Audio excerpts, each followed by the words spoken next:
LCR circuit, इसमें क्या होता है, इंडक्टेंस, कैपेसिटेंस,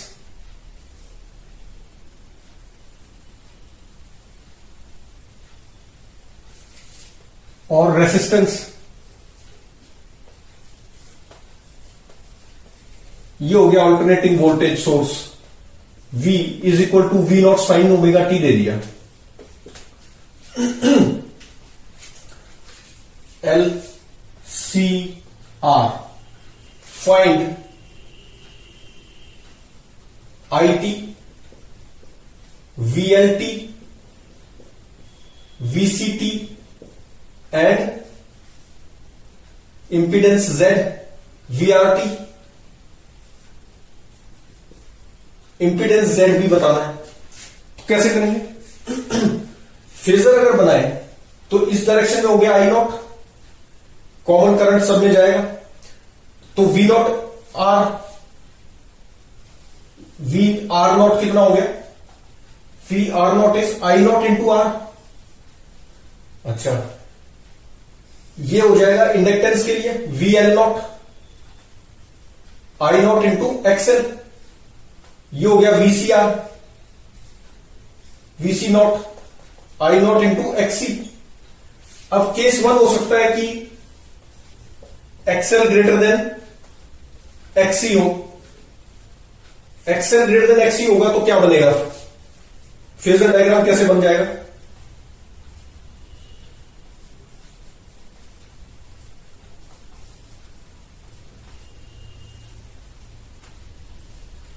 ये L इफेक्टिव हो जाएगा ना, VL effective naught is equal to I not into XL minus XC। और इस सर्किट को क्या बोल सकते हैं, LR सर्किट बन गया ये।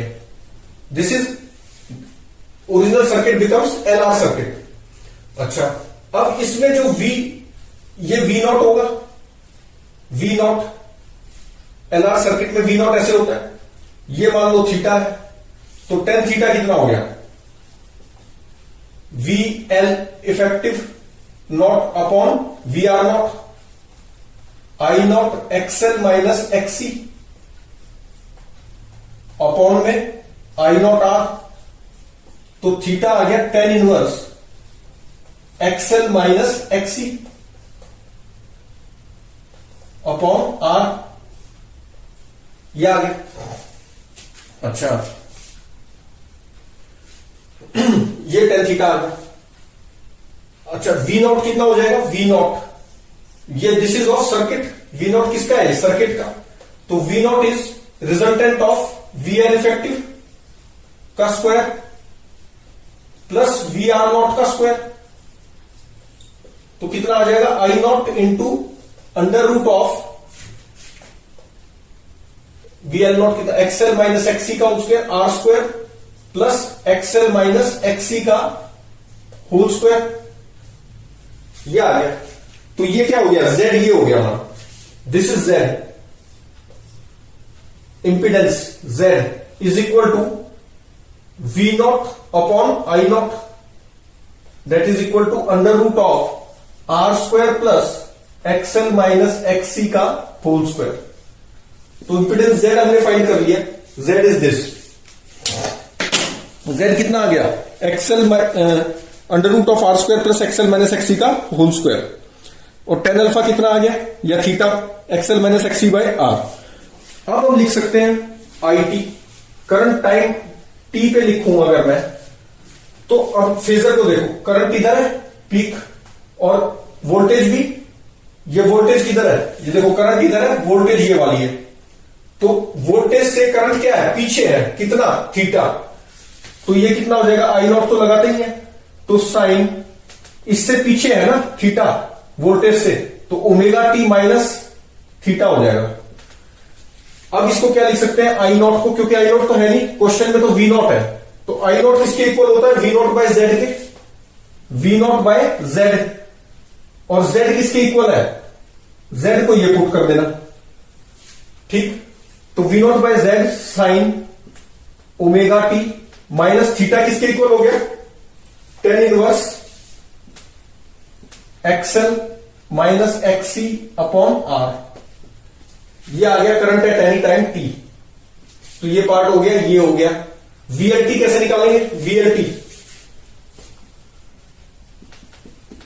VLT is equal to VL naught, ये आता है। अच्छा वीएलटी देखो ग्राफ में किधर है, वेल एक्चुअली ये क्या हो गया वीएलटी, तो यही वाला चीज है। तो ये हो गया VL effective, VL naught into ये किससे, करंट से पाई बाय 2 आगे है, करंट वाले से पाई बाय 2, करंट का फेस जो है उससे पाई बाय 2 आगे है, तो करंट का फेस ये है। इसमें क्या कर देंगे omega T minus tan inverse XL minus XC upon R plus pi by 2 हो गया, ठीक। तो और वीएल नेट को क्या लिख सकते हैं, वीएल नेट को लिखेंगे I not into XL minus XC, ये आ गया। अच्छा और आई नॉट को लिख देंगे वी नॉट बाय जेड, और जेड किसके इक्वल है, इसके। तो कितना आ गया वीएलटी अगर चेक करें तो V not by Z XL actual में इसमें हमने एक गलती कर दी, ये वाला लेना पड़ेगा, ठीक।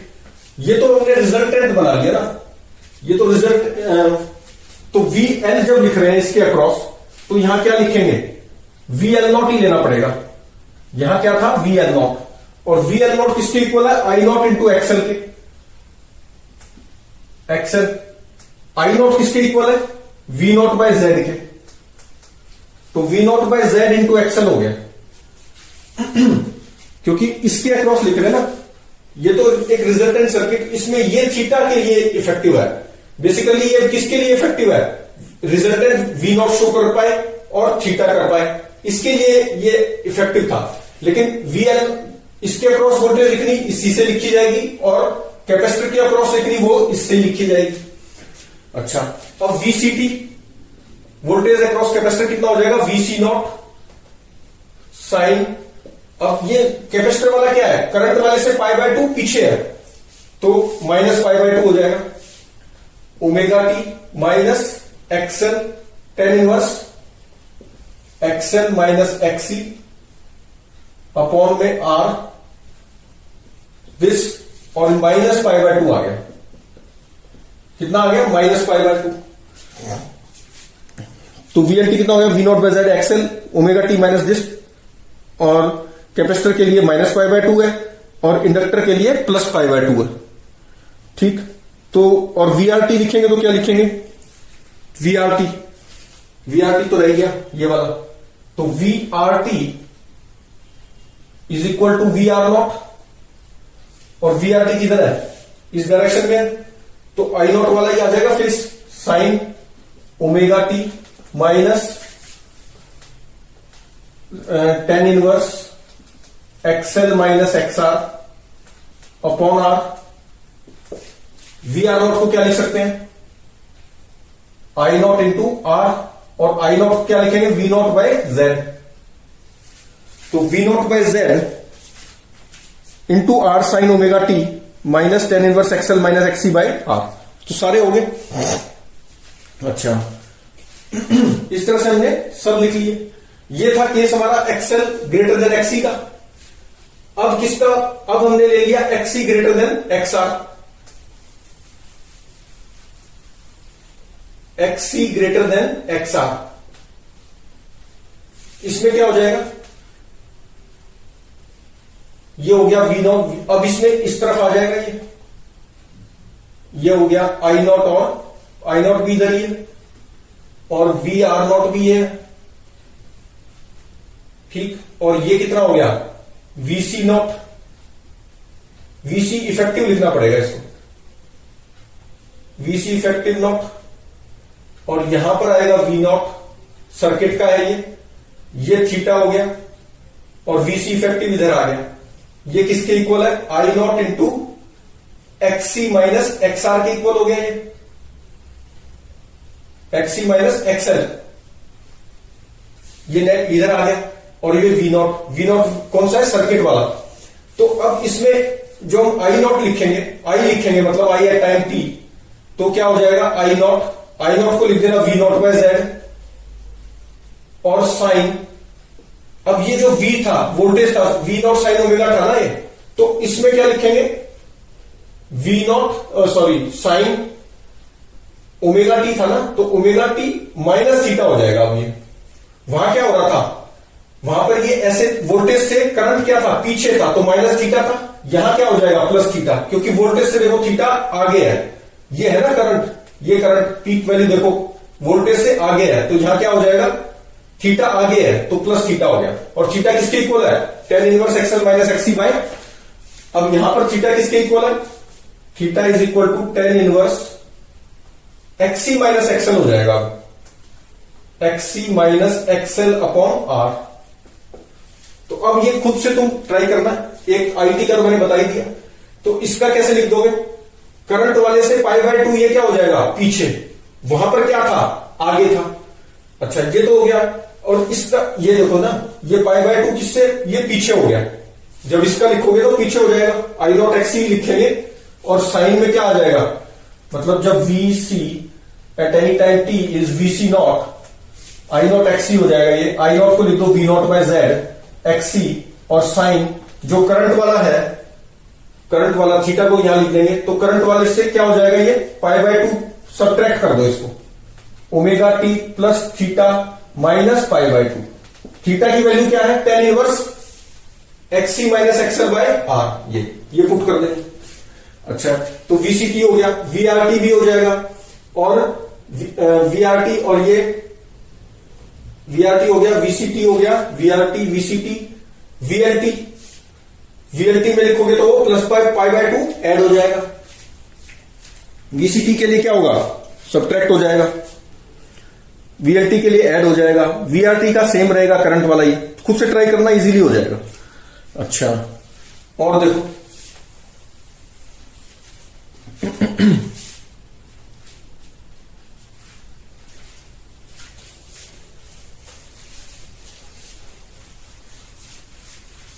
अब इसमें क्या पूछ लेते हैं कि वोल्टेज अक्रॉस एल दे दी 100 वोल्ट, वोल्टेज अक्रॉस सी दे दी 200 वोल्ट, वोल्टेज अक्रॉस आर दे दी 200 volt, find peak voltage of alternating voltage source, peak voltage बताओ इसकी वी नॉट, तो कैसे करेंगे पीक वोल्टेज, और अब जब कुछ भी गिवन नहीं होता, ना ये वैल्यूज एट टाइम टी है ना ये पीक वोल्टेजेस है, तो इसको क्या मान लेते हैं हम आरएमएस वैल्यूज, और जो फेज डायग्राम बनाते हैं या तो हम बना सकते हैं आरएमएस का या पीक का, तो यहां पर आरएमएस वैल्यूज है, तो आरएमएस का अगर डायग्राम बनाए तो क्या बनेगा, ये हो गया 100, ये क्या है V R not V R M S, this is V R M S ना, V R M S of R के अक्रॉस कितनी है 100 वोल्ट, और कैपेसिटर के अक्रॉस कितनी है, सॉरी आर के अक्रॉस कितनी है 200, अच्छा और इधर है V R M S, inductor के अक्रॉस कितनी 100 वोल्ट, ये V R M S, capacitor के अक्रॉस कितनी 200, तो अब इसका और इसका क्या रिजल्टेंट बना V R M C, R M S value circuit की अगर हम देखें आरएमएस वैल्यू कितनी हो जाएगी इसकी, सी इफेक्टिव ले लो तो 200 माइनस 100 होगी, ये हटा देते हैं,